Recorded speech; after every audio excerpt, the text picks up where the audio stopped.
All right, we're live. I think. What's going on, everyone? Howdy. Let me know in the chat if you guys are there. Look how many people are here already. We got King OK, Lee, Miko, Kyle, Evan, Timmy. What's going on, everyone? Thank you all for the love for 50,000 subs. It's the craziest thing in the world to me to be doing a live stream about this. I literally never thought it was going to happen. I'll give it a few minutes for people to hop on into the stream. How's everyone's weekends been? I am so run down. I'm so ill today, I think. I don't know if I'm ill. Feel so run down though. Yeah, Kevin, I wish. Kevin Ost says Lloyd's giving away 50k. I'm not giving away 50k. Tom Gibbons, how you doing, man? Good to see you, dude. While we're waiting, how about Joseph W? Thank you so much, man. Thanks, dude. Matthew, hello. Whilst we're waiting for people to... Oh, Joseph Bull, hey, do you remember? Yeah, dude, how's it going, man? Henry, what's going on? Brendan, yo. Oh, thanks. I do feel run down. Drop some likes on the video as we're waiting for people to get here. Thank you so much. Nothing here. Thank you, Henry. Henry's a little legend, creative beast. Jeremy, David. I know, Matthew. I was thinking when your name popped up there. I haven't seen you for ages in the chat. Oh, thank you, Timmy.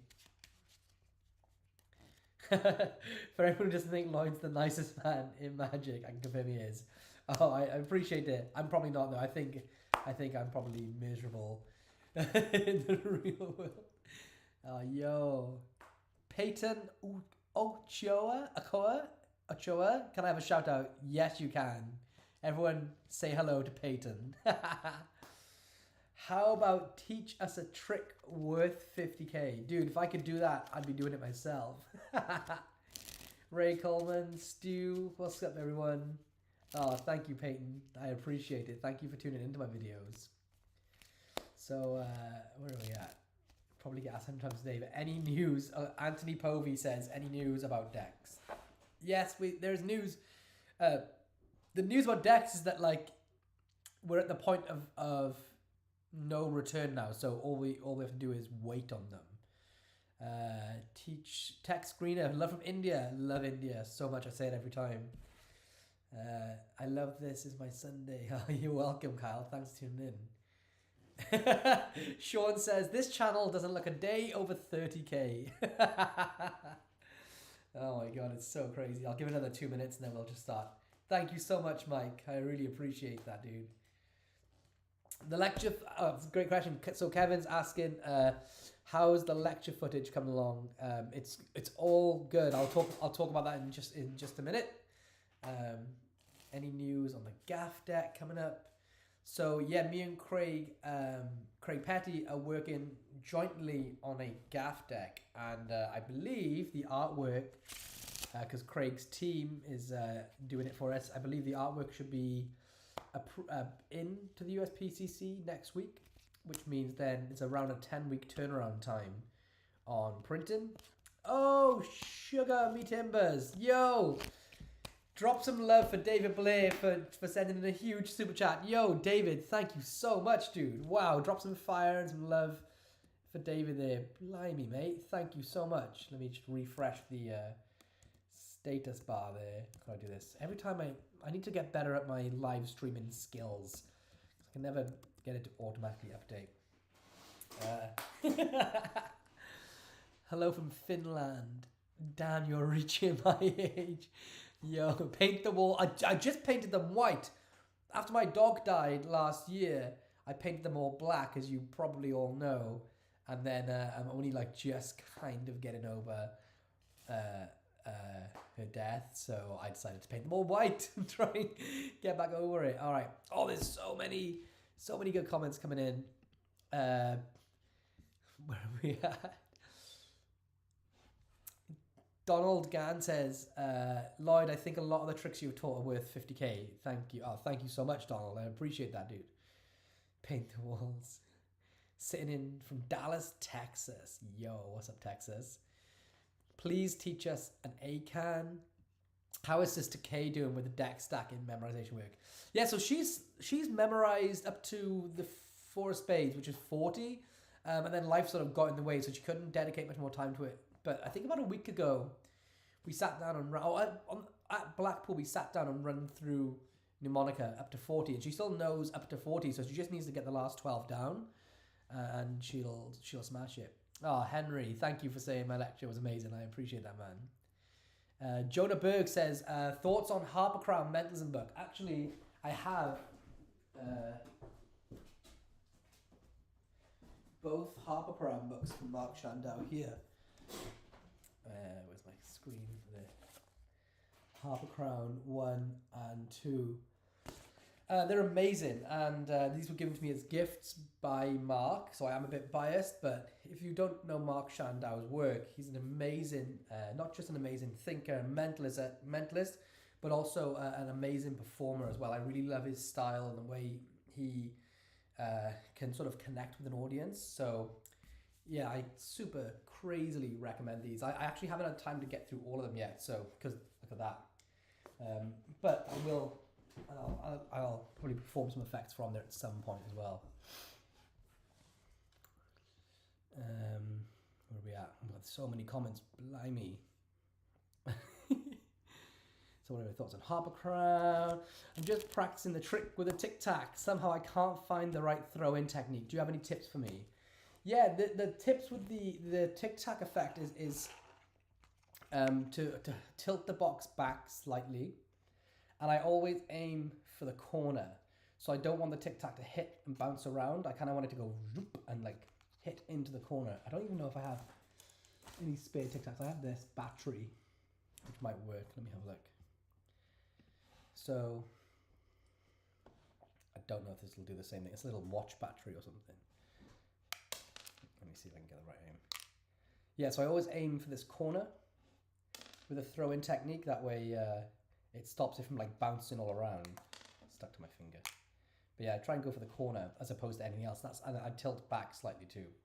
That seems to be the best way to do it. But obviously tic-tacs work better than batteries.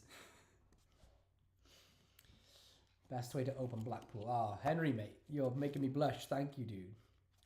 Alex says, I'm working on a 3D printed pocket deck loader to load a card into a specific box deck, thinking decks plus quantum deck. Oh man, I know someone else who's working, I can't say who, but somebody else is working on the exact same thing. I'd love to see how your solutions differ, because this is the beautiful thing about magic, is that so many people can have the same, kind of tackle the same problem from very different approaches. So, but yeah, I actually randomly got sent one over the weekend, not randomly, but got my hands on one over the weekend, and it's super cool. Such a great premise to focus on as well. For a second, I thought David Blaine sent a super chat. Oh, thank you, saying, what's up, have a great Sunday. Fiddy says, Magic. Yo, finally, oh, my first live. Hinoko, how's it going, dude? Tickets, oh, every now and then, by the way, the reason I go, oh, is because the chat, like, will randomly, like, jump miles, so I need to go through and catch it. But Stu says, tickets for Blackpool go on sale 3rd of April. I'll be booking my full weekend ticket on the day, so get better seats to the galas. Would you lecture again if they asked? That's a great question. I don't know. I don't think I would lecture again if I was asked, to be honest. It was a bucket list thing, and I did it to push myself out of my comfort zone. What's going on here? Jake, what? Yo, drop some love in the chat for Jake Keen for dropping me a super chat, man. Thank you so much, dude. I love you, man. Some news about Jake Keen and me coming up soon, so keep your eyes peeled. But everyone drop some love for Jake right now. Thank you so much, dude, for the super chat. Said we'll catch up later. So yeah, the question, would I lecture at Blackpool again if they asked me? The way I feel at the minute is no. Purely because there was so much. I was happy that I was in fact, it was for me, like the best part was that I was the first lecturer on, and I had the rest of the weekend to chill. The downside to lecturing at Blackpool, and they put me on the arena stage, and it was completely fully booked, packed out, like closed the doors, stopped letting people in, packed. And I think because of that, it made me like, I don't know, it was a lot of focus on it. And for the rest of the weekend, I just didn't get time to sit down. So my favorite part of Blackpool is to sit down at the Ruskin and just jam Magic until 3-4 in the morning. And it was impossible. So like, because people wanted like photographs and like autographs and stuff, which is super flattering. But that didn't stop for 3 days. So would I lecture again? Probably not, because I really want to go and enjoy Blackpool. And I want to just soak it all up, as opposed to being like the focus, or heavily focused on throughout like the weekend. So yeah, would I? Probably not. But I'm very like, I still feel like I'm still recovering from Blackpool a little bit. So maybe I would change my mind in a few months and then take on the onslaught again. But who knows? John Hayes asks, curious what determines relaunch for a magic trick? I find some end up being discontinued. Yeah, so relaunch of a magic trick depends on a few things. It depends if you mean a relaunch of a magic trick as in somebody else created it and manufactured it and then somebody relaunched it in their own name. I'm guessing with the question, I find some end up being discontinued.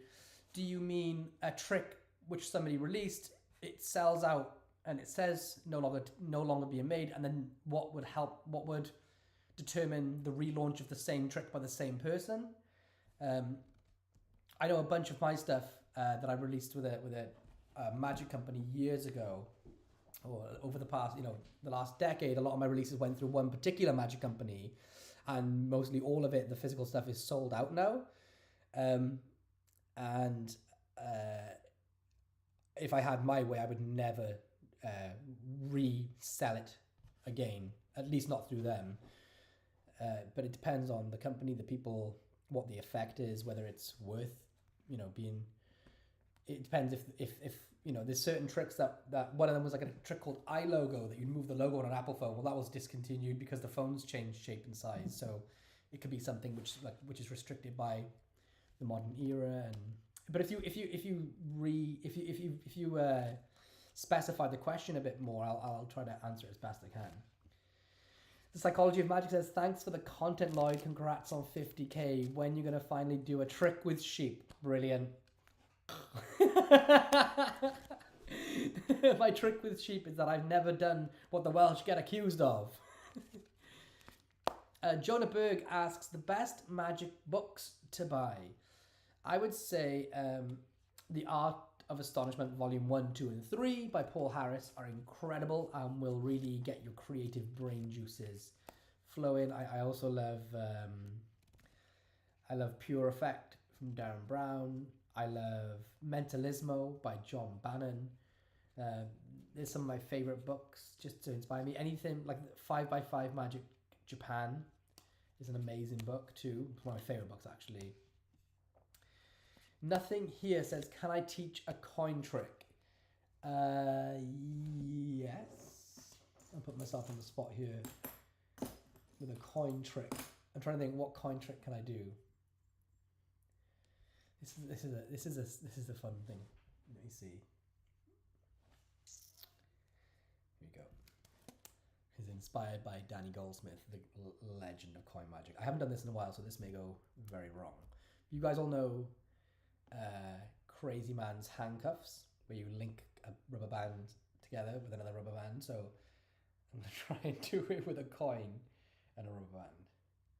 So you see how they're stuck like this. So hopefully if I get it just right, you can see the rubber band begins to melt all the way through the coin. I don't know. Let me know if you want to learn that in the comments, and I'll teach it to you guys right now. As I'm waiting for the comments to come through, because there's a little bit of a delay, I will read some more things. Just practicing the tic-tac tricks. Do you have any tips on where... I actually answered that question earlier, like 5 minutes ago, about the Tic Tac box. I showed it with the little battery. There's the coin trick. Any update in new magic apps like Maxim? No updates on any new magic apps for me, but I have 2 new apps. I'll talk about it another time, but nothing major that I can announce right now. Miko asks, Lloyd, do I know a mentalist called Pete Poskipata? I do not, unfortunately, do. Magic and Mentalism Library asks, Lloyd, have you heard about Peter Turner's masterclass on Vanishing Ink? First session tonight. Yes.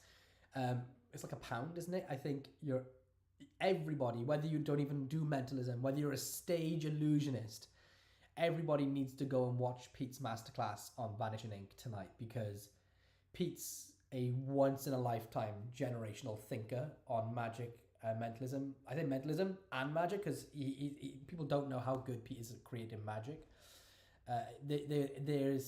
You will not just learn methodology, but you'll learn lessons that apply to not life and magic from Pete. So I think it's an essential must, and it's like £1, which is like $1.50 or like €1. Everybody has to go and watch that masterclass tonight. Good question. Oh god, there's so many comments at this point. I'm just trying to catch up through them. Scrolling. Tickets. Magic. Thank you all for the love, the way.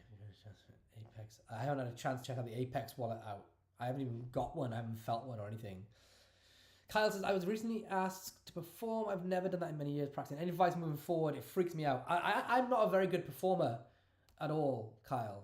So I'm probably not the best person in the world to ask for advice from. But I would say that my advice on performing is try not to go into magician mode. So many performers, even people who are like really well known and really well respected, will, as soon as they go to perform a trick, they'll be chatting normally to their pals, their friends, and then it comes time to do magic, and they're like, okay, so now I'd like you to pick a card, or they go into this whole weird attitude, like their whole character glazes over and they become someone they're not. And for me, you may as well be showing them how a coin shell works, or you may as well be explaining to somebody how the double lift works by when you change your attitude as you start performing, because nothing screams this is suspicious than your like if somebody's telling a lie, people will often like change their body language because they're lying, and their whole demeanor's not coming from there. The audience can read that. People can read that. Like, everyone can read that. So I think the weirdest thing we can try and do as magicians, or one of the worst giveaways we can do, is to change our attitude when we start performing. So to go from, hey man, how's it going? Nice to see you, blah, blah, blah.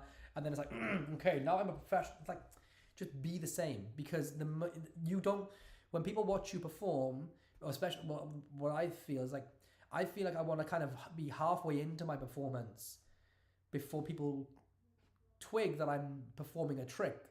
As in, if I stopped performing there and then, if I stopped going through the trick, they would just feel like nothing's different about me either way. The other thing is with performance is be interested in your audience. For me, and I've seen so many huge magicians. They'll say to someone, "Hey, nice to meet you. What's your name?" And they'll tell them the name, and they say like, "Oh, cool. What do you do for a living?" And the person will say, "Oh, actually, I'm a barista. I just started last week." And the magician will go, "Great. Okay, so take a card." Okay, so they take the card, and you can see people like the life die in their eyes, because you can tell that person wants to have a conversation. Maybe it's the first person that stopped to ask them what they do or how are they all week. And that magician, is the first person to do that. And as soon as they start to open up and like, "Oh, actually, I do this," or whatever the question is and whatever the answer is, the magician just butts back in and says, "Take a card." Listen to your audience. If they can see, if they feel like you've been kind of rude to them, they're going to try and throw you off your trick, or they're not going to be as invested in you.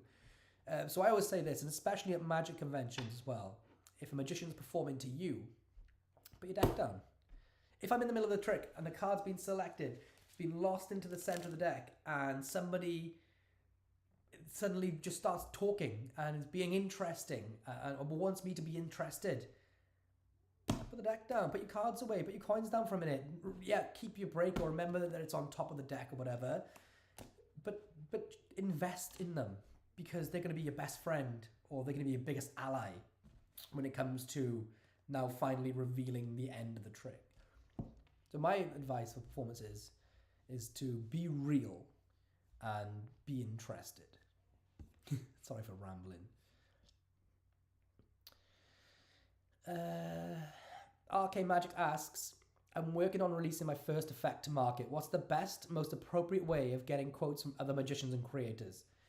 Send them an email, or not me an email specifically, but send people an email or social media. I don't have social media, but generally be nice. Pick the people that probably are in, if it's a mentalism trick and it's propless mentalism, maybe speak to Peter Turner.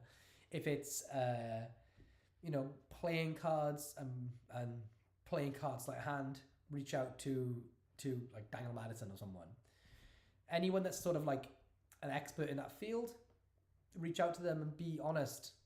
And usually the people that say no to quotes, unless, like, for me, like, there's certain reasons, like legally or contractually, that I can't give quotes for certain things. But on the whole, anyone that just says no, I'm not going to give you a quote, unless it's not like up to scratch, will at least be nice and honest and explain themselves to you. Sorry, I went on for a tangent then. Kyle, just have confidence when performing, says Jack Magic. Yeshaya Techman asks, what in your opinion is the best go-to impromptu card trick? This is a great question, and there's so many answers to it. And I know a lot of magicians would say, and it seems like the common answer these days is, well, it depends on your setting. It depends on where you are, what you're doing. But I'm going to go a little bit left field and give a definitive answer on what the best impromptu card trick is. It's probably, for me, the trick that that made me fall in love with card magic. So I'll tell you, I think, because I don't want to I could say, well, it's oil and water, or it's out of this world, or whatever. It does depend on the situation, whether you're standing, seating, or whatever. You can do better. You can choose better tricks. But I'm going to tell you the best impromptu card trick you could do is the one that turned me into a magician.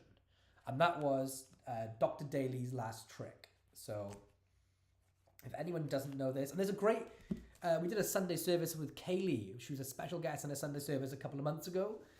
And she had seen me do two-card Monty 100,000 times, or maybe 1,000 times. But she'd never actually seen Dr. Daly's last trick. So in the stream, as somebody asked about it, I realized, because they're very similar tricks, and I'll show you the trick and I'll teach it to you in a minute. But there's a moment in the stream where I'm demonstrating Dr. Daly's last trick to her, and I realize, I clock on, that she has no idea that the switch or the move had already happened, as opposed to two-card Monty. She was expecting me to do the whole pretending to switch them and then switching them and then a top change. With Dr. Daly's last trick, they were switched at the very start. So Kaylee, was holding what she believed was two different cards, and she thought I was going to do two moves. And I clocked that I was way ahead of her, and she had no clue what was coming. And you can see it in the stream, her real reaction to Dr. Daly's last trick, like live happening, and it completely warped her mind, because she was so conditioned to see two-card Monty that when I did it completely different for her, she's like, boof. But yeah, so I was at Wayne Dobson is one of my heroes in Magic. I was at one of his live shows when I was super young. I think I was like 6. I asked my mother about this the other day, and it turns out she took me to see him twice. So I can't even remember. I'm assuming it was the one from when I was younger, because that's probably why I went back to see him. But at the end of his show, he does a card stab. So he sprays all the cards out into the audience, catches one on a sword, something like this, and finishes the show. Anyway, at the end, I grabbed a bunch of cards off the floor, right? So I had loads of cards off the floor. The show finished, and I was waiting backstage to meet him. So I was with my mum, and I was super young, like 6, I think. And there was people queuing to meet him backstage, as well. And there was these two guys. And I can't. I would do anything to discover who the guy who showed me the effect was. But he started chatting like, "Oh, hey man, are you interested in magic, little man?" And I was. My grandfather showed me magic tricks, and I'd seen it on TV and things. Is why I was at the show. But I'd never seen this particular trick. My granddad would show me interesting stuff with like coins and like gimmicks that he'd make himself.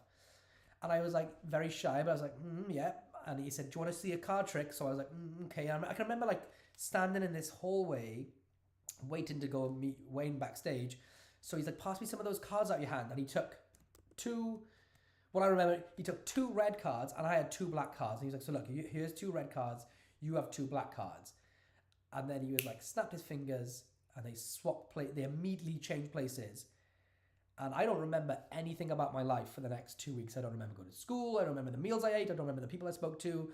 I can't 100% be sure that I met Wayne based off my own memory, because it was the most impactful moment that ever happened to me. I can almost still recall that feeling of real magic right now as a kid. And I didn't figure out until recently, as in the last few years, that it was Dr. Daly's last trick, because I remembered it so differently to what actually happens. And that's one of the most beautiful things about magic in general. So for anyone that doesn't know Dr. Daly's last trick, yo, Nathan, what's going on, dude? Yes, these are your cards. I've missed you, by the way, man. This is Dr. Daly's last trick. This is the trick that when I was standing in line to go meet Wayne Dobson, some mysterious stranger showed this trick to me, and this is what changed my path in life. So the reason I think it's such a good impromptu card trick is because he picked these 4 cards out of my hand. Didn't even need to be a full deck. I had collected these off the floor in the theatre. So it looks like this. You have, let me see, 2 black cards, 2 red cards, and then you have someone hold their hand out and you say, look, we'll place the first black card here and the second black card on top. And now what's cool is, like, normally in like a 2-card Monty situation, you have to play around and switch the cards out.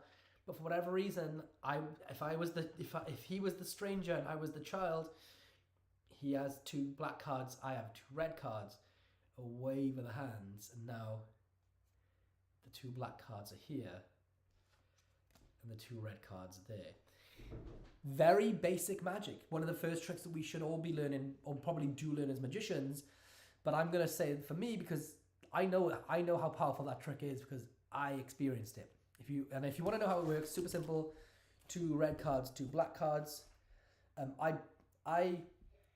The cards in my right hand, I spread in reverse and I hide this corner. Okay, so the corner with a blank corner, I hide. And then as I bring them together, I'm going to interweave them like this, but from the top, it doesn't look like anything happens. Okay, so the setup is now this. And then it's super simple. I get a break and turn over a double. Okay, so this is actually 2 cards. So I turn over a double and show a black card. And now I have 3 cards here.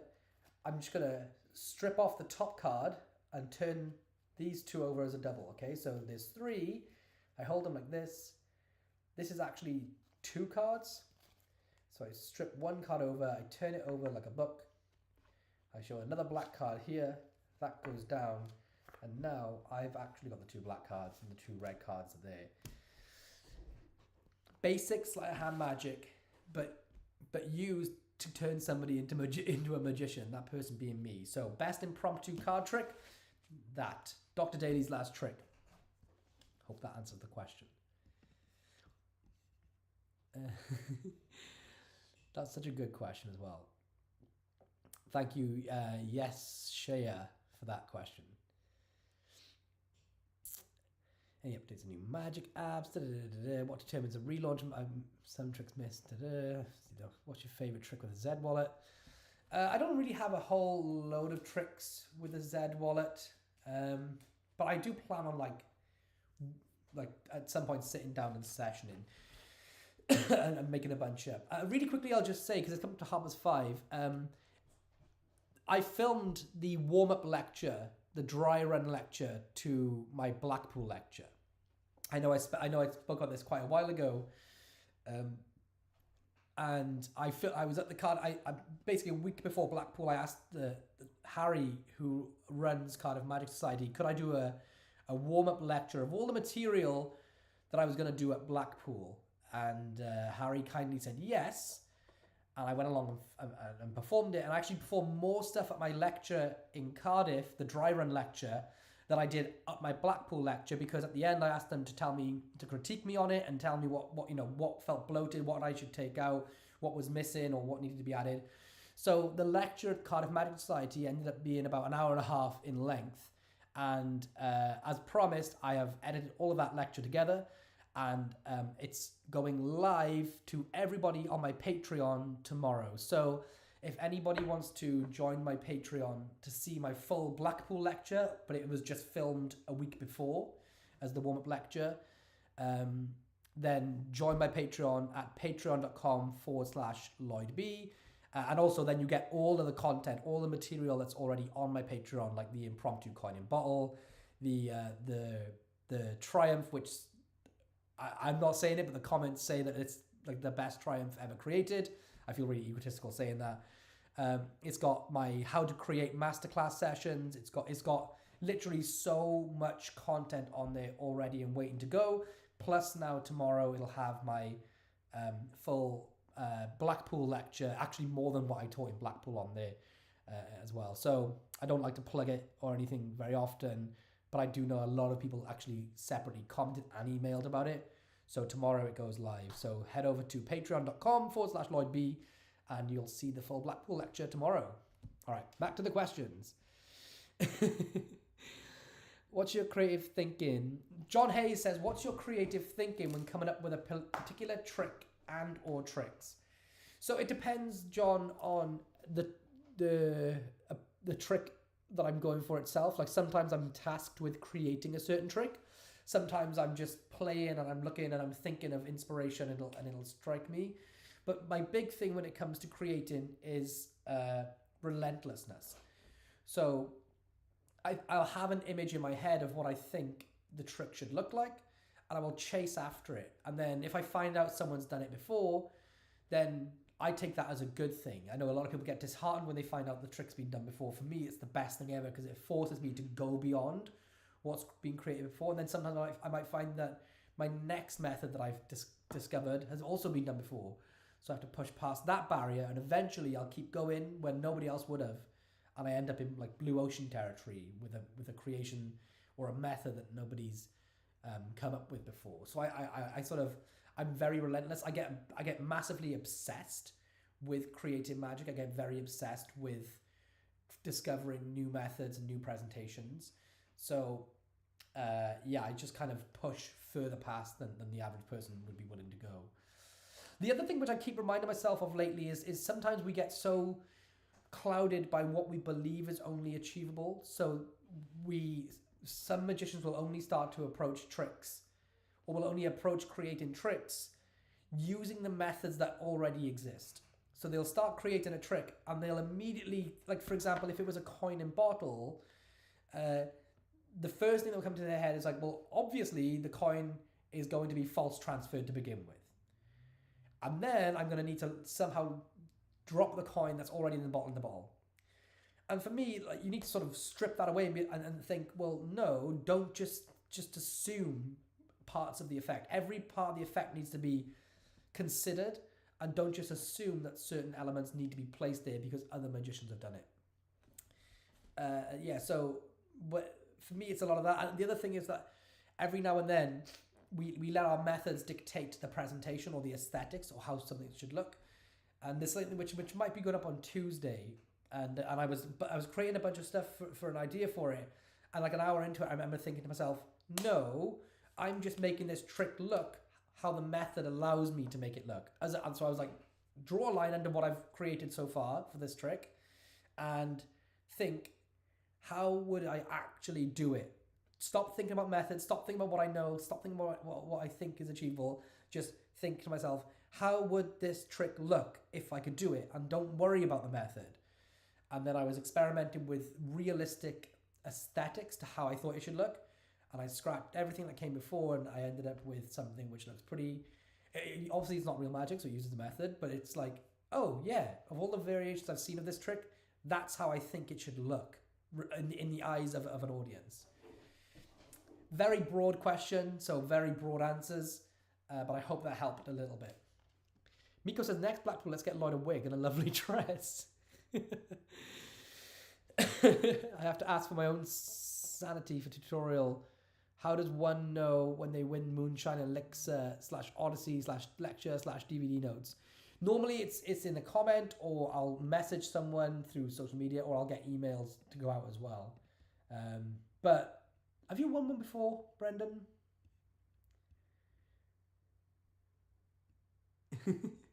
50k. Thanks, Stu. Thank you so much. Do you know what? I never thought I would actually, even though when I first started my channel, it was growing really quick. Back in like mid-November or something around there, for whatever reason, YouTube effectively killed my channel. I haven't really spoken about this at all. But yeah, so on average, I would have not like a crazy social media YouTube growth numbers, but I would get around 150 subscribers a day, even before having like the big viral Sharpie through card video go up. I'd range, I start off, I'd get like 50 to 100 subs a day. Then it was like averaging 150 a day. Some days I'd get like, one day I got 750 subs in a day. And it stuck at that like my whole YouTube journey. And then at some point in November last year, YouTube decided to like delete whatever was happening with my channel, and I rarely get, like, some days I get minus subscribers now, like, so I don't get hardly any. And you can see that the chart goes like this. So you imagine this is a straight line like that. You can see my chart, like my subscriber growth from like the first day I started uploading to YouTube, like this, like this, like this, and then November it just goes boof, flat lines, and it hasn't shifted since. No idea why YouTube's done that to me. But I was on track to, if you go on Social Blade, it said I was on track to hit 100k by, I think it's May of this year. And then when they killed my channel in November, it says I never thought I would get to 50,000 subs, because I was at 48,000, and it just, like, some days I would get like minus subs. So I'm actually, like, the reason I'm making like a 50k special is because I never genuinely thought it would happen. And I actually have, if anybody knows anything about YouTube or knows anyone at YouTube, I'd love to know why they decided to pull the plug on my channel.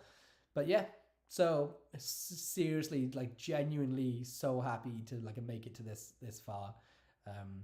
I don't think I'll get to like 51,000. That's a real thing. So yeah, crazy. You can never predict the YouTube algorithm.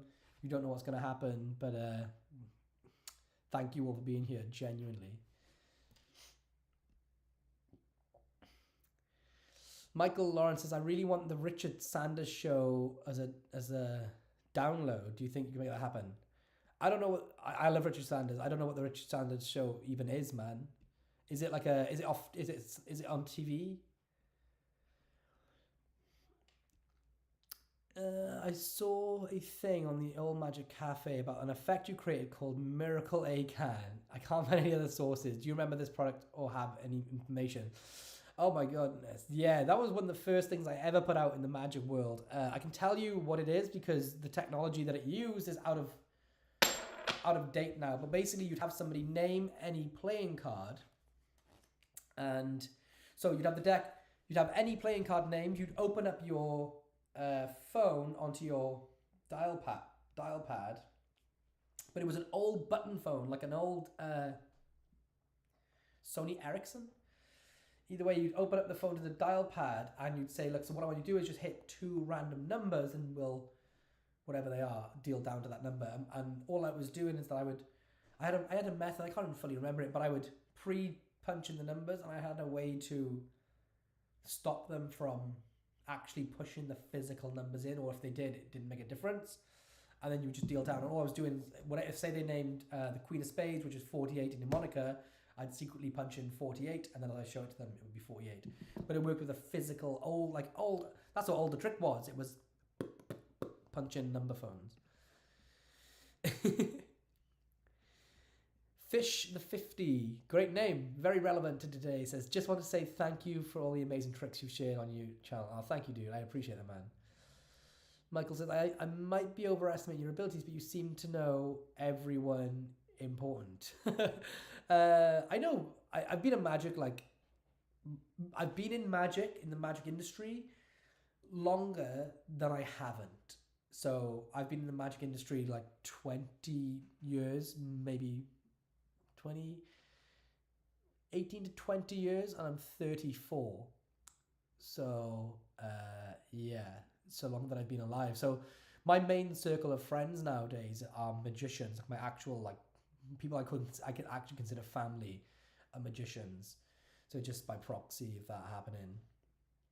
Okay, tech screener, I can see you keep asking the question that I've already answered. Any update of new magic apps like Maxim? No major updates at the moment. Benicio Rankins is best EDC mentalism under 30 quid. Go and learn Peter Turner's Vanishing Ink Masterclass right now. It's £1.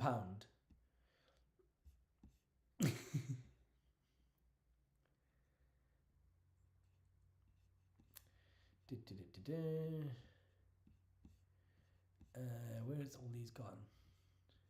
I'm trying to catch through.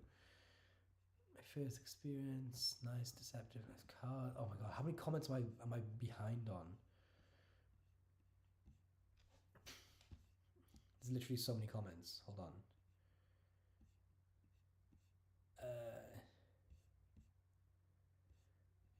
Updating magic apps. Okay, would you say a color changing deck is a good opener, and after a couple of tricks where they handle the cards, you close with a blank deck? I would absolutely say that's a great setup of effects, is to change the color and then make them all blank.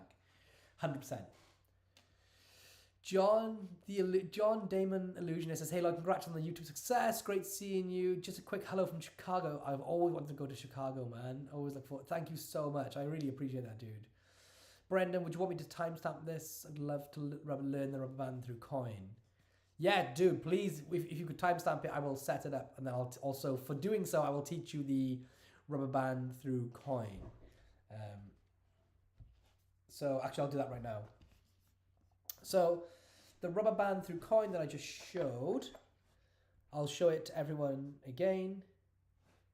It's like this. You take a coin and a rubber band. You can show the rubber band and the coin are linked in your hands.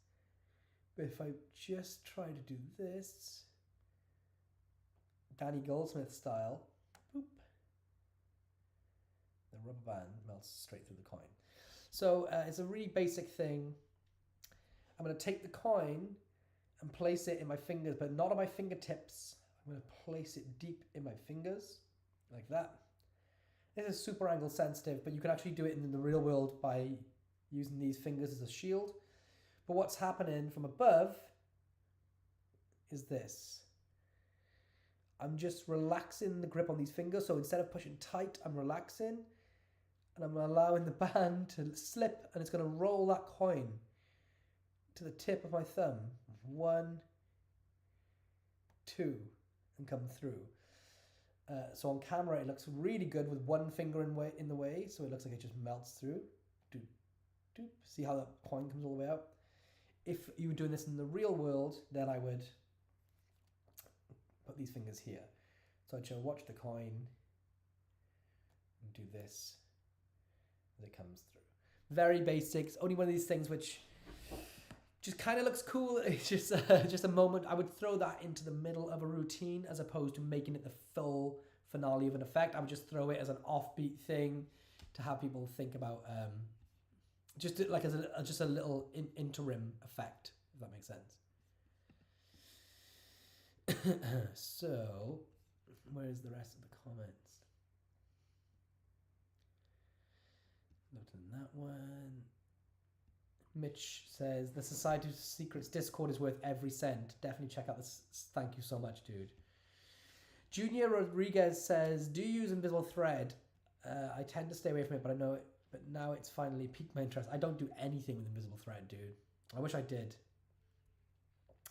David M says, performed your 2-card Monty from your lecture last night at a restaurant. Fantastic reactions. Thank you so much. Yeah, one of the things from my lecture that I taught it's called two card deluxe. It's a way to do two card Monty, but instead of it being like aces and queens, it's two card Monty where they name two cards and you're away from them, so there's no switching at this point. They name two cards, they turn it over, and those are the two named cards, and it's 100% surefire, which is crazy. But if you watch the lecture, you'll understand.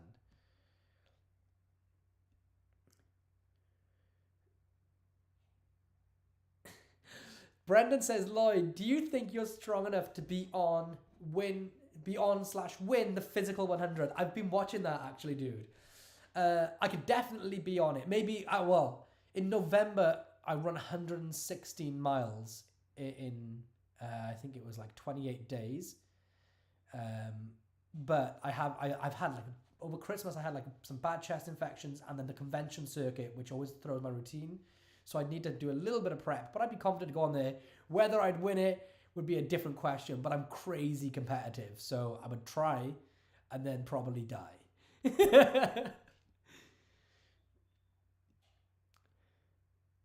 Lloyd, the Into wallet by TCC is very underrated. Peak wallet. I suggest anyone implementing on a budget to check it out.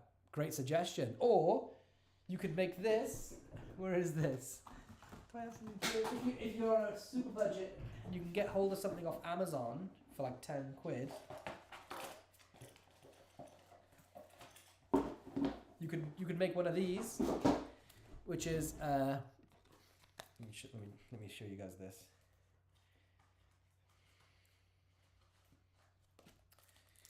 So you could have somebody draw a picture, in this case a house, and they place it anywhere, literally anywhere they want in the deck. So let's say it goes in here, and the box gets closed. That's some popcorn stuck in the back of my throat then.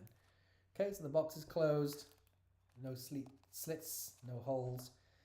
Immediately I know that's a house because I put a privacy screen in this part of the box. So I can clearly see it like this, but everyone from the real world performing angle can't see anything. And also with the deck as well, I've hollowed out the deck. So I've literally got one cover card on the top, or two. The deck is hollowed out. This is just some privacy screen off Amazon for a couple of bucks. Literally, I bought a big like laptop size one, and so someone can take it in. And what's nice is that they really think it's lost in the deck, which means that like this, they in their head there's 30 odd cards I need to be able to see through, even before seeing through the box to see what they've written, and they can see all around. There's nothing there, nothing big enough that would in their head allow me to get that full peek. Yet I can see everything. So if you're on a budget, you could use this. And that's taught more in depth in my lecture as well, if you want to see that. That little plastic bit of popcorn? I totally have some of that stuck to my throat.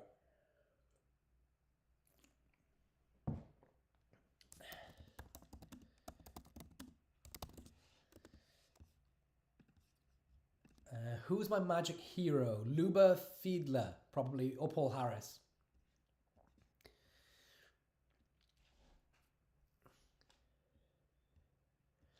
Miko says, just visited a local elderly centre and showed a few card tricks for lovely 80. Oh, wow. What tricks did you choose to show, Miko?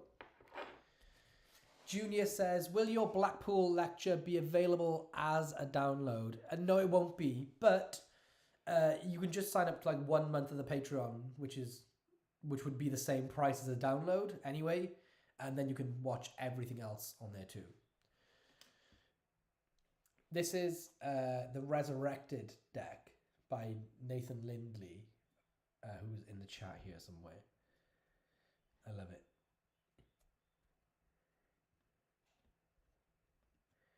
Rubber band magic book. I don't know any rubber band magic books. I'd love to know a good one though. I find it easier to learn rubber band stuff from video though, if I'm being honest. George, thanks, got my lecture package. Oh, thank you so much, dude. Thank you for picking it up.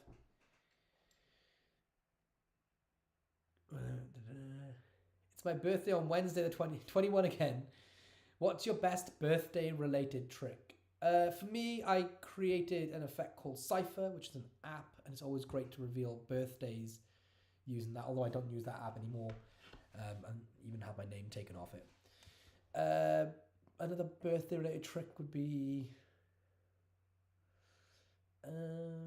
there's a cool one you can do with something coming out called Chrono Force Pro. Sneak peek, I suppose, there.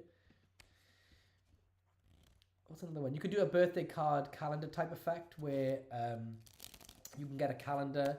I think it's Michael Close who has a really good version of it where, Michael Close's birthday card trick. I can't remember the name of the effect, but basically you have a calendar, a pocket calendar with every card written on every day. Because what people don't realize is that a deck of cards is sort of based off the Georgian calendar. So, for example, there are 4 suits, and which are 2 black, 2 red, cold and warm. There are 4 seasons: spring, summer, winter, fall.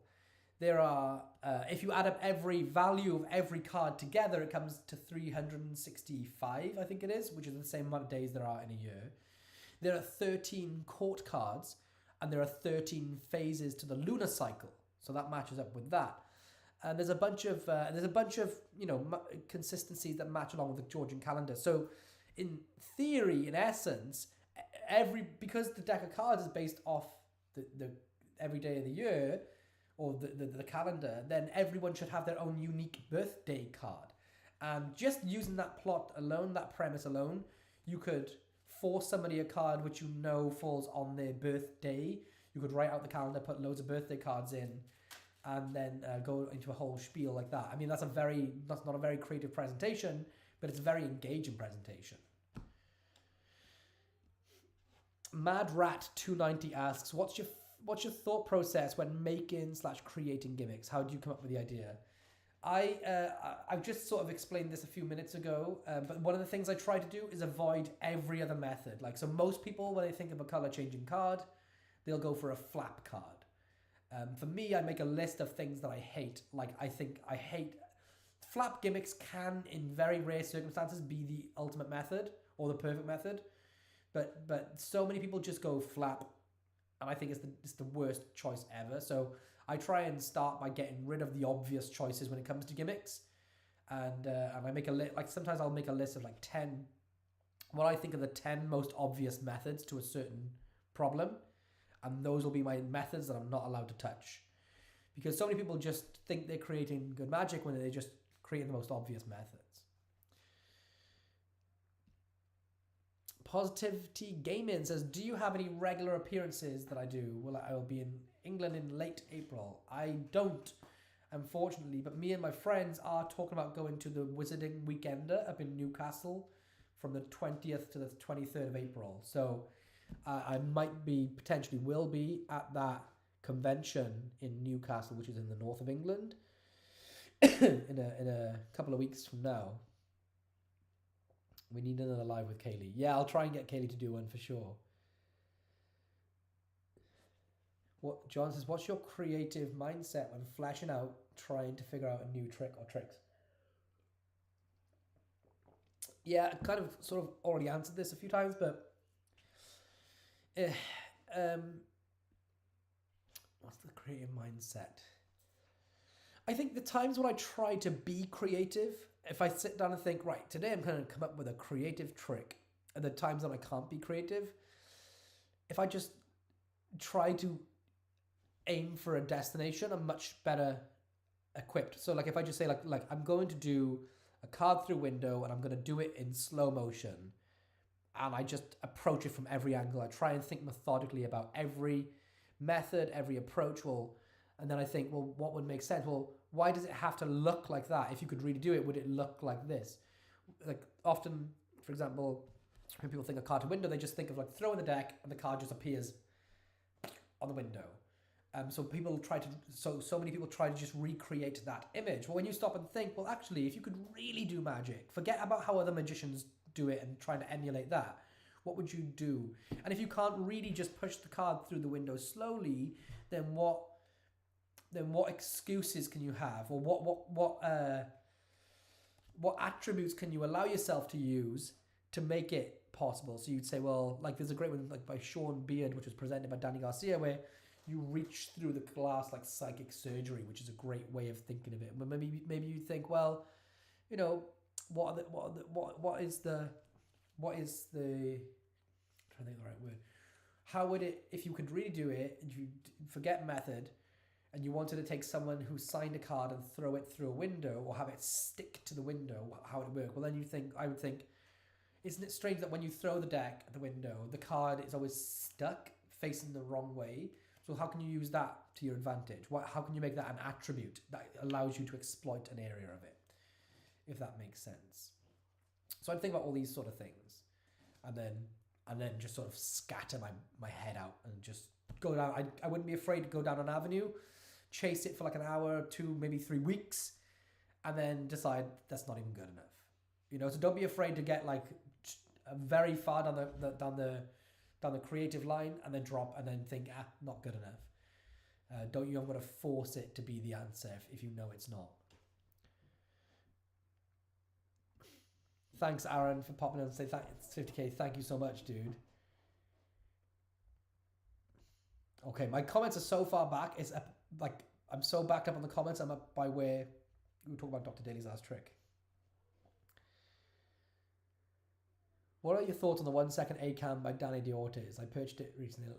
I haven't seen the 1 second ACAM, but I'm gonna copy and paste that to have a look at into Google, so I can check it out later on. I've got that popcorn still stuck in my throat. Oh my goodness. Mitch Godo, I'm so sorry if I'm not pronouncing that correctly, dude, says, my first experience with actual street magic was from Chris Hannibal, who's an amazing magician, doing magic in the French Quarter of New Orleans, Louisiana. He was a huge influence. I was actually talking about this the other day, not Chris Hannibal, but like my first real experience with magic was just some guy in a theater. Now, for all I know, he could be one of the world's best magicians. I just don't know who he is. But I'm so jealous of anyone that experiences some of the masters of our arts, people like Chris Hannibal, as their first foray into magic. When I did showreel to Kaylee on my channel on Thursday, I was chatting after it and I said, like, imagine that's like a lot of people's first mentalism trick is you know, the 21 card trick or a basic peek and reveal. And something like Showreel by Michael Murray, it feels like real, like you're really having your mind read. And I can't remember who I was speaking to. It may have been Kaylee. But I said, I'm so jealous of anyone that gets to have their first experience of like magic or mentalism with an amazing effect or by an amazing performer. Because I don't know. I don't know how I'd feel. I don't know if I'd be if I'd even be a magician, if I experienced magic like that for the first time, or an amazing performer for the first time, maybe I'd actually fully believe in magic and I wouldn't even try to do it myself. Who knows? But I love hearing the stories like that. I'd love to know how you felt after seeing it. I am aces with my Elmsley count, but my double lifts suck. Any advice? Get good at the pinky count. I avoided doing the pinky count for 10, 15 years, and I'm no good at it. I telegraph it. It's one of the moves I do telegraph more than the rest. But once you get the pinky count down, not only is it good for doubles, but you can use it for everything else that you need to do it with as well. Thank you so much, Christian Magician. Stu Batman says, the last deck of cards I received was probably the deck. Well, you sent it to Kaylee. I actually received a red deck and a blue deck in the card box loader the other day, but they were bikes. Positivity Gaming says, I would really love to see you perform live. Any possibility of it? Sorry for asking a repeat question, but do I have any? No, I don't. I don't do performances. The closest thing you would have ever seen from me is Blackpool for the lecture, which you can see that if you want to. Holy potato chips. Alex Kilpatrick, yo, drop some love and some fire emojis for Alex. He's dropped in a huge super chat and he says, creating tricks is simply problem solving as you start with assets and liabilities. So what are the tools / attributes I can use to my advantage, and what are the limitations / obstacles I need to overcome. Tools and aspects I can use to my advantage. So that's a great question. And the tools that you can use to your advantage are the internet. And I mean that in not a broad, like, silly way. I mean, years ago, if somebody created a trick, they could spend years developing it only to find out that it'd been published as a magic product, in a book or a video. Because there was no internet, they couldn't know about that, and it would be a lot of wasted work. Now you can come up with something, and you can check all over the internet. And I mean, you're not always going to find every scenario. I mean, look at the whole thing with Edie Seat and Craig. Like, there was no way of just being able to go online and finding out that existed. But for the most part, you can be exhaustive as much as possible with your search using the internet. So that allows you to come up with a method, and within an hour, a short period of time, you can know if it's been done before. And if it has, that's going to save you weeks, potentially years, months of refining, tweaking, blah, blah, blah, blah, blah, and then only to find out it's been done before. The other thing happens is that it allows you to contact people too. So if you do find out something's been done before, you can reach out to the creator and say, actually, I've got this, but I think it's a bit different, or I feel like I'm bringing something different. What are your thoughts? And they can either say, oh, actually, yeah, I love what you're doing, or to be honest with you, I actually wasn't doing it that way, and you can go from there. So the tools that you can use to your advantage are absolutely that ability to now not waste so much time and really be like collaborative or much more in depth with your explorations to tricks.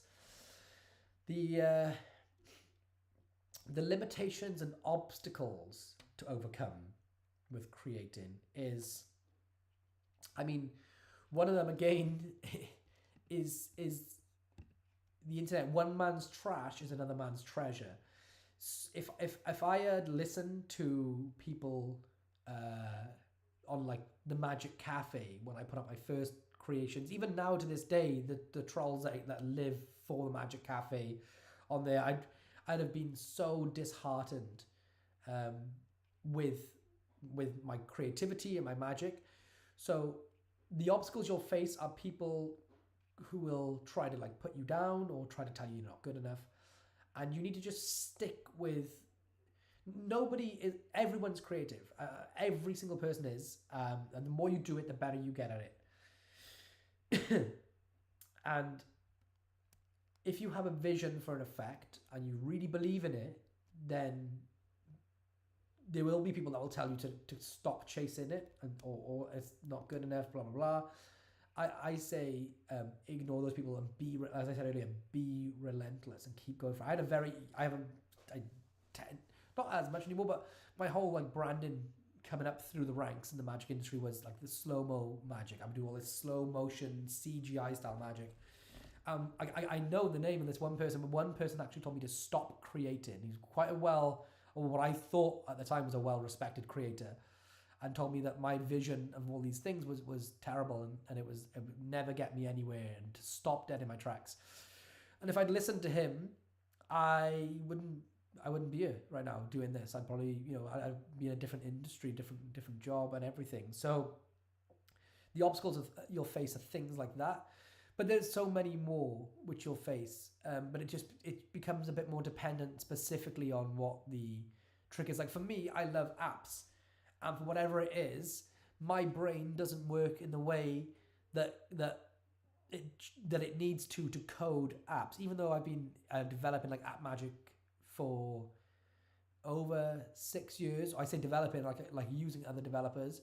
I can't code apps, and that's a huge obstacle for me, because if I could, then my process and creativity wouldn't be so delayed by having to go to people like Josh Riley and work with him to have the ideas translated onto the page, so to speak. So that for me is an obstacle, which I've tried to learn coding. I do not have the attention span for it at all. So you might face things like that. And in those situations, become collaborative. Don't be afraid to team up with someone, whether it's apps, whether it's mentalism, card magic. I know so many people that have incredible magic ideas, like card trick ideas, and yet they can't really hold a deck of cards very well. So, you know, take those obstacles and tools and use them to your advantage. And you know, when you become collaborative, you also bring in the experience of the person you're collaborating with, and ultimately, overall, anything you do is going to be better. There's a thing that I talk about quite often called being snowblind, which is when you just approach something from your mindset for so long, you can't see anything else, and you miss some of the important details or obvious answers. But by bringing someone else in, like I'll often bring Javier in, and he'll look at something and go, "Oh, just do it that way," and immediately it'll change a trick which is okay into something which is brilliant. And I was snowblind and I couldn't see it, and he'd go, "Oh man, just flick it that way instead," and it instantly make it a perfect trick. So collaboration is a huge thing. Yo, Matt Dean, thank you so much. Everyone drop some love in for oh dude, thank you. He says, "I'll need to catch up the rest of this later. Join your Patreon was the best thing I've done in Magic. Stay away from the sheep." Bye for now, friend.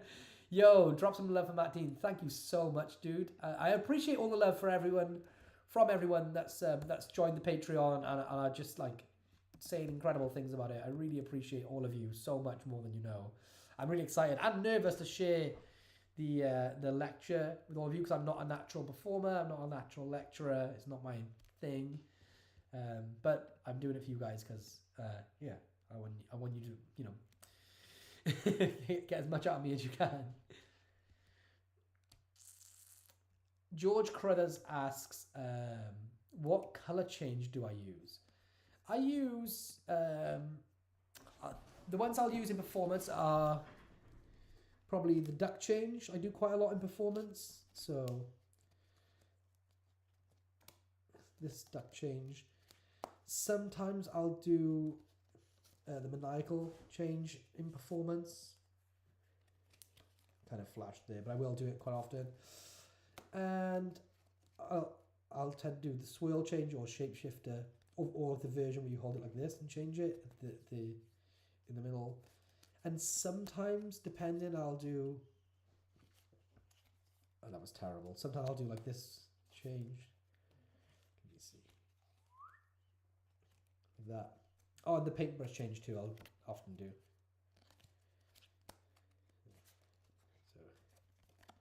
So that's Bill Goodwin's variation of it, where you can turn it as it goes.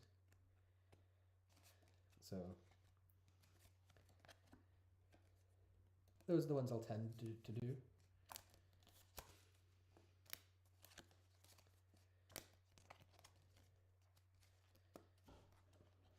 So let's see if I'm gonna snap change down.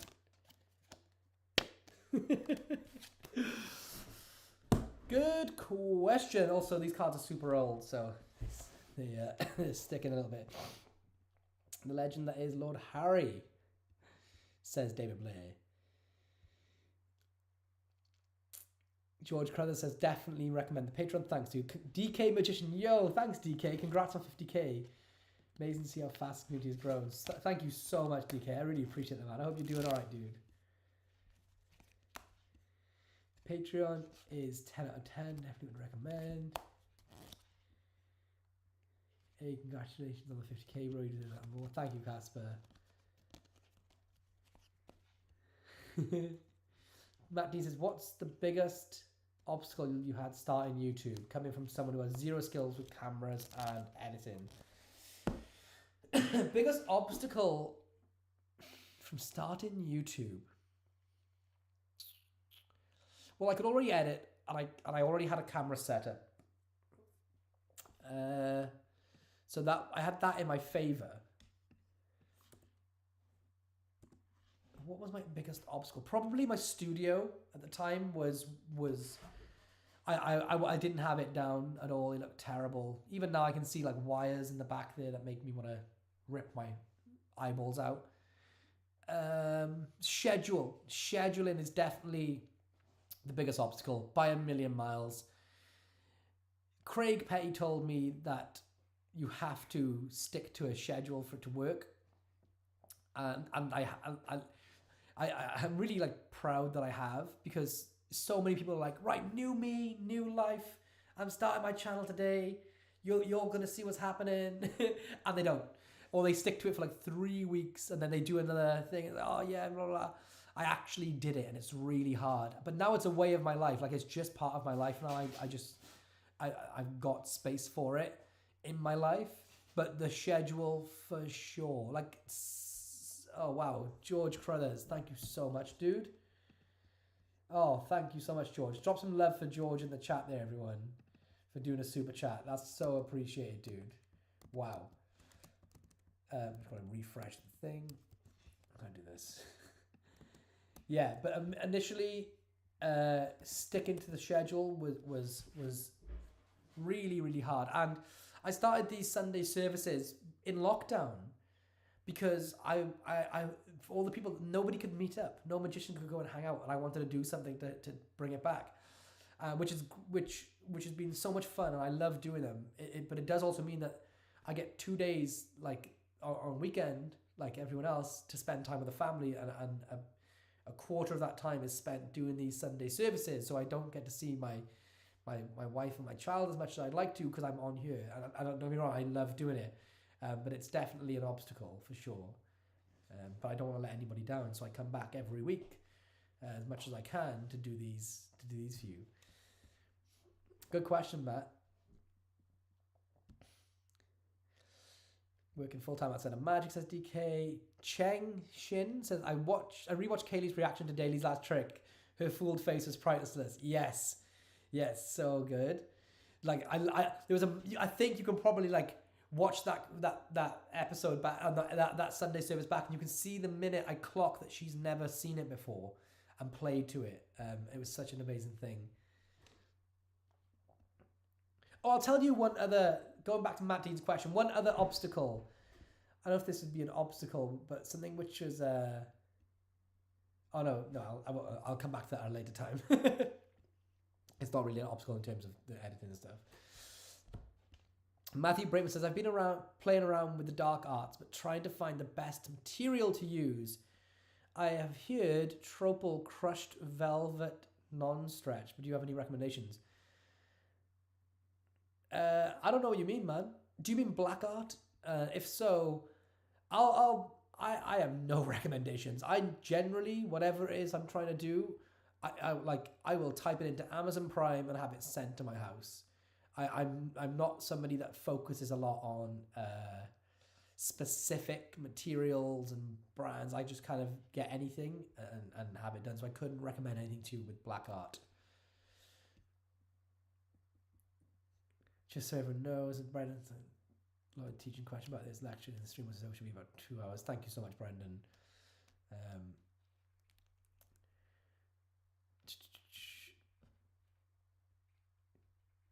Hey Lloyd, not trying to be bothersome, but do you find out who won the top comment on the Flames video? I actually don't. There was 2 videos, I think, or one with the top comment. There's one video from a couple of years, last year, with the ultimate trick, which used Dex, Maxim, and something else, a blank deck. And I said the competition was for someone to decide the name of the trick. And I'm not happy with any of the answers because I didn't want to name it any of the things that were named. So there was no winner for that video. And I'm not sure who won. I need to go back and check who won the Flames video because that was the week before the session convention, right? But you could drop it in the window if anyone knows. John Hay says, what's your take on companies where you can send your magic trick ideas in? Yeah, there's so many good companies to work with out there. Like obviously, I work for Murphy's and I believe we're the best company in the world to develop magic products, especially when it comes to wanting to get your products in every magic store around the world. Then really the only option is to go to Murphy's because when you create a trick and it gets approved with Murphy's and it gets released, it's not just on every magic shop in the world, it's also in physical brick and mortar stores around the world. And I just love, the quality of our products. And there's other companies too. There's Penguin, there's Vanishing Ink. They're two of the best companies around. It also depends on what the product is too. Like some products don't fit with certain companies. If it's a book, if it's a card trick, if it's a mentalism thing, there's always a certain home for it. So it depends on what the trick is, but yeah, there's so many great options. great when a new method comes along. Chris mentioned, I have the same thought about who won the 3 creative controls for the top comment. Hope he answers. I remember that. I think that might have been Chris James. Or was Chris James... Did Chris James win? It was quite a while back, but I can go back and check who was the winner for that one. Was it you? With so many tricks and products available, what source do you use to find out if it's been created before you start making the gimmick/trick? There's some great resources out there. This is the Conjuring Archive, which is run by Dennis Bear, and he updates so many... it's conjuringarchive.com, I think it is.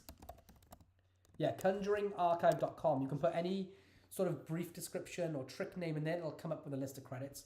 And then I'll also search through YouTube, and I'll search through magic companies like Penguin Magic, Murphy's Magic, anywhere that's got like a vast back catalogue.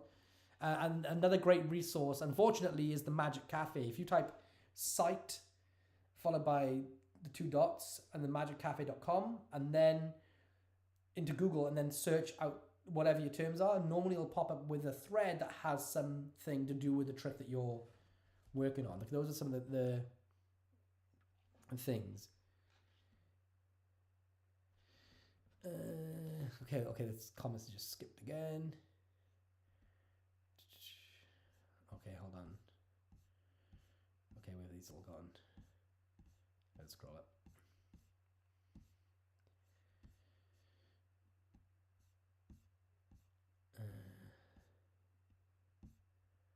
Love from India. That's how far back I've got to scroll.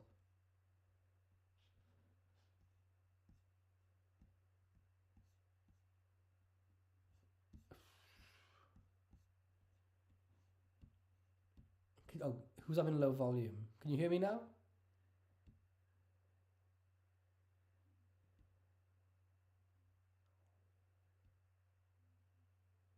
How did I propose to Kaylee? Asks Pete and JD.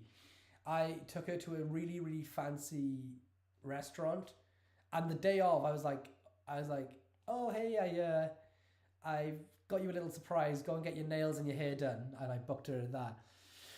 So I was like, oh, it was for our 6-month anniversary. So then she had her nails and her hair done. I went to this like crazy like Indian restaurant where it was all like experimental foods with like what's it called, like deep. So it's called ice that like comes out everywhere, and there's like popping candy lamb and all this crazy food. And then afterwards it's like, oh, let's go down the beach and do some photography, because there was, at the time, we were having neo-bioluminescent plankton, and which is like neon fish that come up in the shore. I was like, let's go and photograph some. So I went down to the beach. I was like, stand here, Kaylee, close your eyes, I'm gonna get a great picture of the moon and the neon fish. So she stood there. I set the camera up, and then I run up to her and I proposed. I set it to record, and then I was like, open your eyes, and when she looked down, I was proposing to her under the moon and everything. Okay, I'm gonna have to like. There's so many questions. I'm trying to like catch up. Alan Bordeaux asks, "Who are your graphic design heroes?" I have none. I have photography heroes. Obviously, McKinnon. Probably the only photographer I know. I don't follow anything. I like doing graphic design and photography, but I'm no good at it, and I don't know anyone in the fields really. I don't think I'm trying to nervously think of who I know, but I don't know.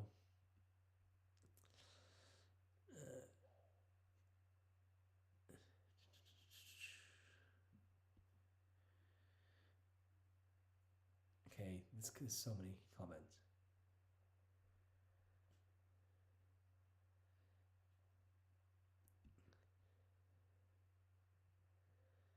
Left from India. Pete and JD asks, what's the weirdest household object that I've used to make a gimmick? Probably butter. Probably butter, I think, would be a good one.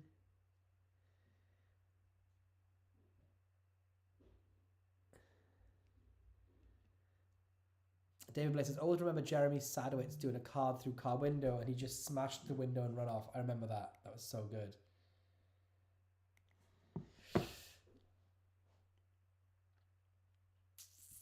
Yo, morning people, says Chris James. Best gimmick I've ever made, says, I mean, objectively, the best gimmick is probably the Sharpie through card because 6.2 million people have watched it and liked it. But I think I'm most known for like the change gimmick where a card changes in slow motion, or my Acme hole gimmick seems to be the one that like so many people do. Everyone knows me for Acme hole. So many people do it. So maybe Acme hole.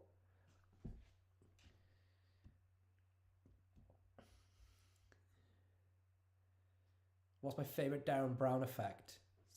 Says Magic and Mentalism Library. It depends. Favorite trick that he's created and released in like one of his VHS series or books, or one from TV. I think my favorite one from TV is probably, it's got to be when he pays with blank paper, or or tells the lady at the desk that the losing horse was actually the winning horse. That those are so memorable. They're so iconic. Got to be something like that.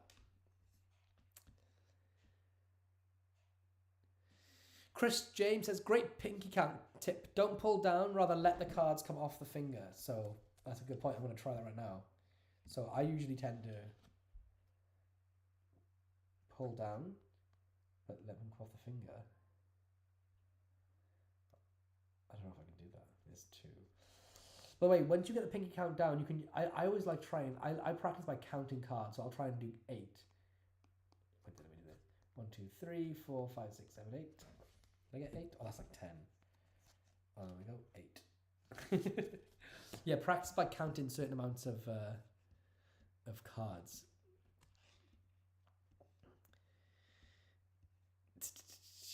Time for me to go, says Mike. Congrats on the 50k. Thank you so much, Mike. I appreciate it, man. Okay.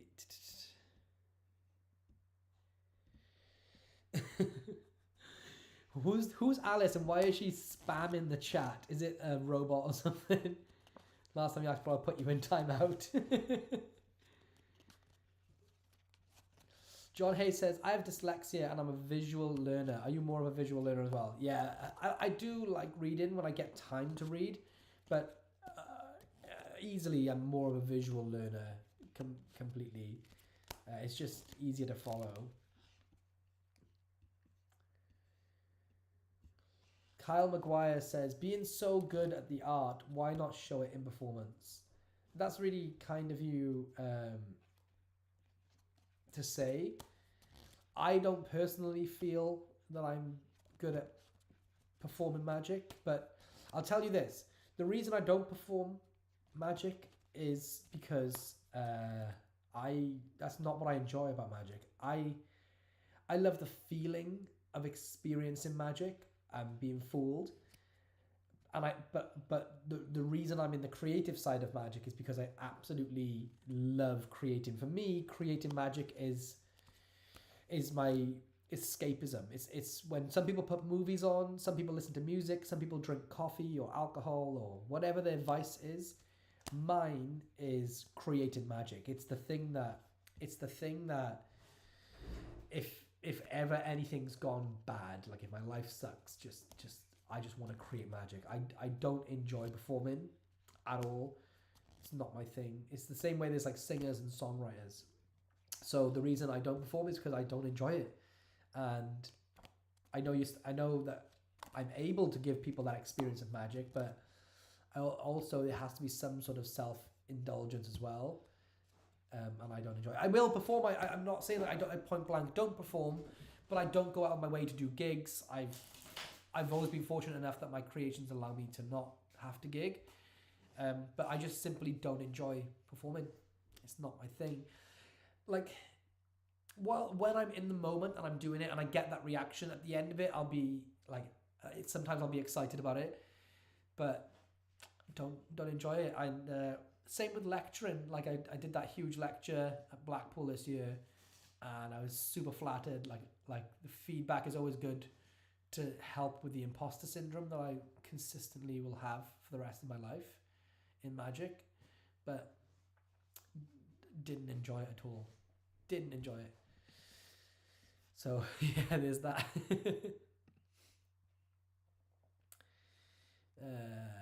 So where are we? Chris James says, dude, can you post a video in the Patreon going over that quickly over that paintbrush change you just did? I'm learning the move right now. Would be great. Yeah, I'll do that for you. I will go.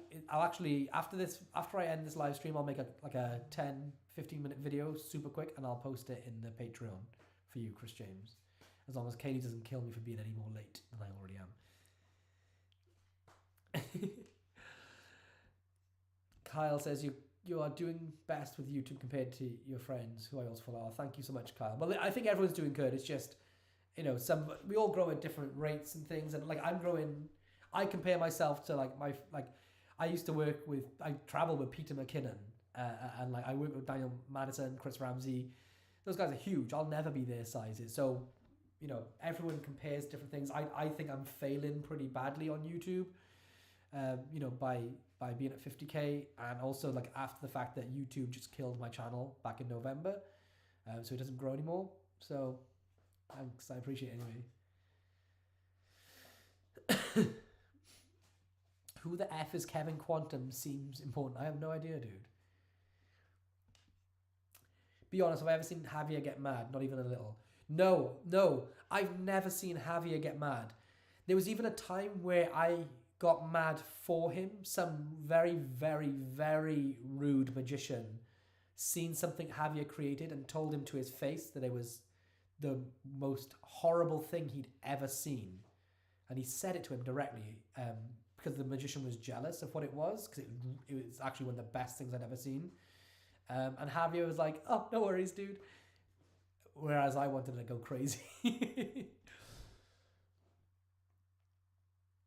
Benicio Rankins says he's a British magician. Okay, I guess that's the Kevin Quantum thing. Ziggy's fix is I came up with a really simple method for a Paul Harris idea where a signature on the back of the card changes from my name into the spectator's name visually as the X card turns into the selection. Can't wait to share it on the Society of Secrets. Oh, dude, hell yeah. That sounds sick. Yeah, I know that the trick you're on about from Paul Harris is called backlash, right? I believe. Okay, these comments are seriously, there's too many. Black crushed velvet with 3M back in, if that helps someone. How do I personally use flash paper? I don't use flash paper. I used to actually, man, that's a lie. If you go through my Facebook fan page, I think that is still live because I share my YouTube videos there. I don't know how long that page will be live for either, because I'll probably take that off as well. But I used to do a trick using my app called Cypher and Digital Force Bag, which is by Nick Einhorn and Craig Squires. It's developed by Mark Kirstein.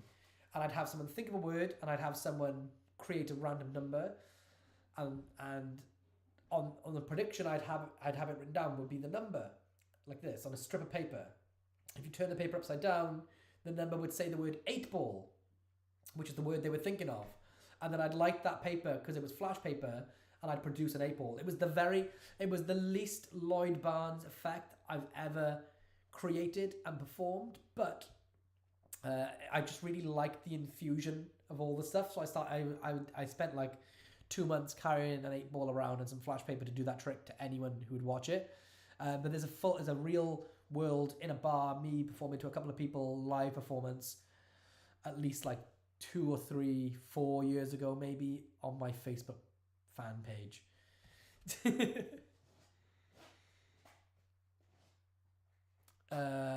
Black art, Magic Cafe is trash. Correct, Alex.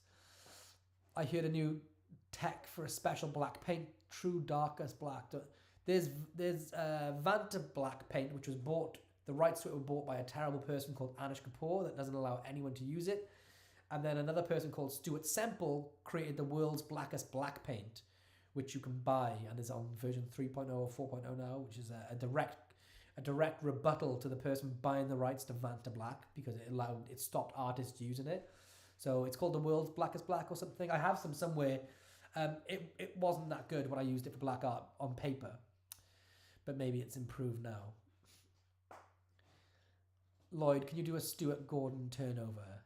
I don't know what that is. That this one? I don't know what that is. Is that is it that this one? I can't do it either way. Probably helpful.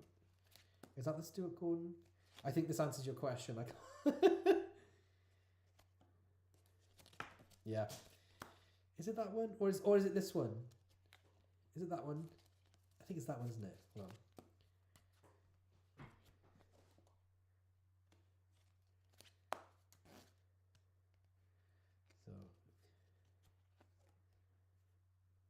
So that's what's this one? So there's this one. That was a terrible change. And then there's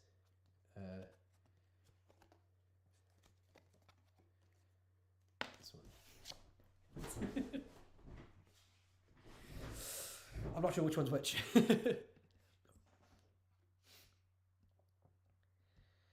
What's a good subreddit for magicians? Says Pete and JD. R magic /r/magic, I think. Morgan May says, congrats on 50k. You've been here since 20. You deserve all the success. Can't wait to be here for 100. Thank you so much, Morgan. Yeah, as I've already said, I'm pretty confident that I won't get to 100k for the next like 4 to 5 years. So this will be like the last celebratory stream that I do, because YouTube in November decided to my channel. So where I'd averaging about 150 subs a day, I now average like 10. No idea why they've done it, but it is what it is.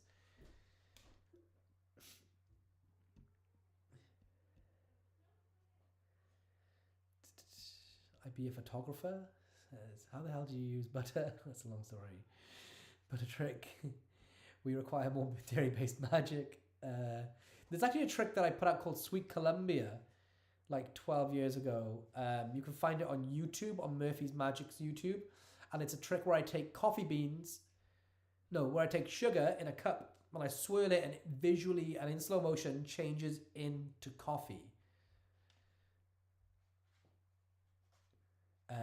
Zach's Magic. So I still have the draw duplication card that you give me a Blackpool. I do. It's in my Blackpool bag, which is over there.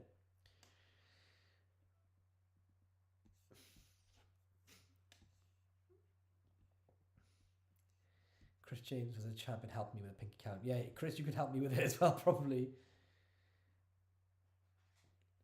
Okay. John Hayes says, did you learn from props and gimmicks before regular sleight of hand? It was regular sleight of hand first for me. And I had this for like 4 years. I had one deck when I was really young. Maybe longer than 4 years, because I came from nothing. And a lot of the stuff I used to do was coin magic, because I couldn't have a deck of cards. So I learned a lot. That's why I'm like okay at coin stuff, because I don't put any practice into coins at all at the minute. But I started with coins. Oh, Alex, man. Dude, drop some love for Alex in the chat there for another super chat. I really appreciate that, dude. He asked, will I be at Magic Live or in the US this year? Yes, so I'll be at Magic Live this year in August for sure. And then I might be in the US to film the Dex project too. So that would be soon. As in the next like month or two. What? Good questions. But yeah, are you going to be at Magic Live, Alex? Are you going to be there? I would love to hang out with you, man. I've chatted to you so much through this chat here. I'd love to see you in person. Thanks, Alex. I'll be at the Chris Cross convention, so it'll be good to meet up again. Oh, is that the Wizard Inn Weekender, Alex? I love one-way back designs. What effect do you do with the one-way back? I don't think I have a specific effect with the one-way back, but it's always good to do something where somebody ends up reversing the card themselves and under the table, and then use that as just like to be really far ahead of what they believe is happening. Okay, I'm going to skip through a bunch of questions because I am going to wrap this up, and I'm going to film that video for the paintbrush change for you, Chris, and I'm going to put it on on Patreon, like right now. What's your favorite deck of cards of all time? Says H Hero.3. I'm guessing that spells with all numbers. Favorite deck of all time is David Blaine's Split Spade Lions First Edition, or Red and Blue Bikes. Red or Blue Bikes. Jared Lockhart said, "Yeah, towards the end you were getting the Stuart Gordon down." Yeah, dude. I didn't know what I was doing. Let me try that again. Okay. So let's do this. Stuart Gordon's. That's it, right? So one more time.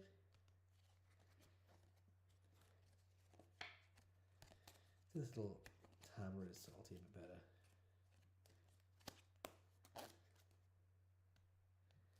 So here. I think that was it. All right. So any more quick questions, quick fire questions before I head off? I'm gonna go and film this for Chris right now. The paintbrush change. Let's see perform Christian's effects. Oh, thank you, Andy. Yeah, more coming up from Christian soon, dude. He's got some amazing things. Christian, when's the next comp? It's when the many reads that joined the Patreon. There's a huge, actually, the next comp is coming very, very soon. Alex, oh, yo, thank you so much, Naman. I really appreciate that, dude. Thank you. Drop some love for Naman in the chat there. I didn't even see that one come through. Thank you so much, bro. Oh, I appreciate it, man. So the next competition, where's the Christian Magician, is coming up really soon. And Alex Bow, who you can see commenting right there, has got a ton of prizes to give away. So not sure we're going to give them all away in one go or split them up. But a bunch of us have a bunch of stuff to contribute for the prizes. So the next competition will probably be this week, or at least will be announced this week coming, and then we'll do it all. Live on air.